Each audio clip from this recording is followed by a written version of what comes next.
I didn't sign up to be a punching bag of the Democrat Party and the anti-Trump communist agenda. And I was going to be nice to everybody, but you wanted to razz me, so I'll go ahead and say it. I'm going to kick all your asses a little bit. So here's the deal.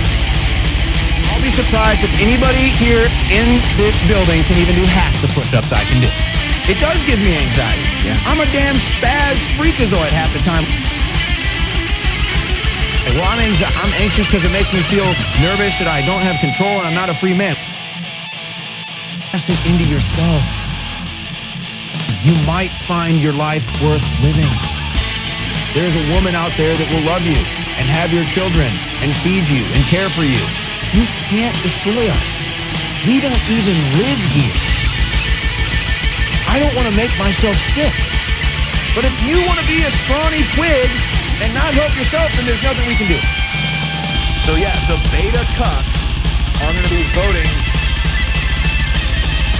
This is just crazy next level beta cuckery. I don't even know what this is.